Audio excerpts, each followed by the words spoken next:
ഇന്നത്തെ ക്ലാസ്സിലേക്ക് എല്ലാവർക്കും സ്വാഗതം. CBSE ക്ലാസ് 7 ഇൻറ്റിജേഴ്സ് അതിൻ്റെ കണ്ടിന്യൂഷനാണ്. ഇന്ന് നമ്മൾ ചെയ്യുന്നത് പേജ് നമ്പർ 4ലുള്ള എക്സാമ്പിൾ 1 ആണ്.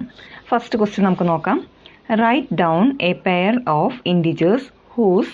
അതിൽ കുറച്ച് ഓപ്ഷൻസ് തന്നിട്ടുണ്ട്. അതായത് നമ്മൾ എന്ത് ചെയ്യണം, നമ്മൾ രണ്ട് പെയർ ഓഫ് ഇൻറ്റിജേഴ്സ് എടുക്കണം. പിന്നെ താഴെ തന്നിട്ടുള്ള ഓപ്ഷൻ അനുസരിച്ച് അവ ആഡ് ചെയ്യുക അല്ലെങ്കിൽ സബ്ട്രാക്ട് ചെയ്യണം. ഓക്കെ, ഫസ്റ്റ് ഓപ്ഷൻ പറയുന്നത് സം ഈസ് -3. അതായത് രണ്ട് ഇൻറ്റിജേഴ്സ് എടുക്കുക. സം എന്ന് പറയുമ്പോൾ എന്ത് ചെയ്യണം, ആഡ് ചെയ്യണം. അതായത് ആഡ് ചെയ്യുമ്പോൾ കിട്ടുന്ന ആൻസറിന് സം എന്ന് പറയാം. അപ്പോൾ രണ്ട് ഇൻറ്റിജേഴ്സ് ആഡ് ചെയ്തിട്ട് അതിൻ്റെ ആൻസർ എന്തായിരിക്കണം, -3 ആയിരിക്കണം. ഓക്കെ, അപ്പോൾ നമുക്ക് ആദ്യത്തെ ആൻസർ ഫൈൻഡ് ഔട്ട് ചെയ്യാം. -7 + 4. -7 + 4 addition, difference sign and then subtract ചെയ്തിട്ട് ബിഗ്ഗർ നമ്പറിൻ്റെ സൈൻ ഇടാം അല്ലേ. അപ്പോൾ നമുക്ക് എന്ത് കിട്ടും, ഫൈനൽ ആൻസർ -3 തന്നെ കിട്ടി. മനസ്സിലായോ? അപ്പോൾ ഓരോ ക്വസ്റ്റ്യൻ ശ്രദ്ധിച്ച് വായിച്ച് നോക്കിയിട്ട് മനസ്സിലാക്കിയിട്ട് വേണം ആൻസർ സ്റ്റാർട്ട് ചെയ്യാനായിട്ട്.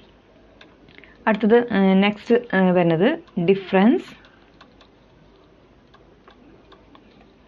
ഈസ് -5.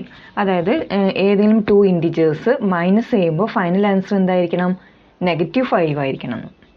അപ്പോൾ നമുക്ക് രണ്ട് ഇൻറ്റിജേഴ്സ്, ഒന്ന് -10 minus -5.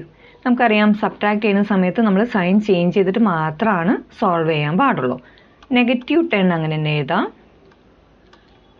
Minus sign become plus ആവും. Then additive inverse of -5 is +5. അപ്പോൾ അഡീഷണൽ റൂളിലേക്ക് എത്തി അല്ലേ. അപ്പോൾ നമുക്ക് എന്ത് ചെയ്യാം, മൈനസ് ചെയ്യുമ്പോൾ നമുക്ക് എന്ത് കിട്ടും, -5. നമ്മളോട് പറഞ്ഞ അതുപോലെ തന്നെയാണ് ക്വസ്റ്റ്യനിൽ ചോദിച്ച പോലെ നമുക്ക് എന്താണ് ഫൈനൽ ആൻസർ, -5 ആണ് കിട്ടിയത്. അടുത്തത് സി എന്താണ് പറയുന്നത്, ഡിഫറൻസ് ഈസ് 2. ഡിഫറൻസ് ഈസ് +2 ആണ് കേട്ടോ. അപ്പം നമ്മൾക്ക് എങ്ങനെയാണ് ചെയ്യേണ്ടത്, 10 - 8. നമുക്കറിയാം മൈനസ് സൈൻ വരുമ്പോൾ സൈൻ ചേഞ്ച് ചെയ്യണം. 10 അങ്ങനെ തന്നെ എഴുതാം. Minus sign become plus, then additive inverse of +8 is -8. Final answer is +2. മനസ്സിലാവുണ്ടല്ലോ ചെയ്യുന്നത്. അടുത്തത് ഡി നമ്മളോട് പറഞ്ഞിരിക്കുന്നത് എന്താണ്, സം ഈസ് 0. Some is 0.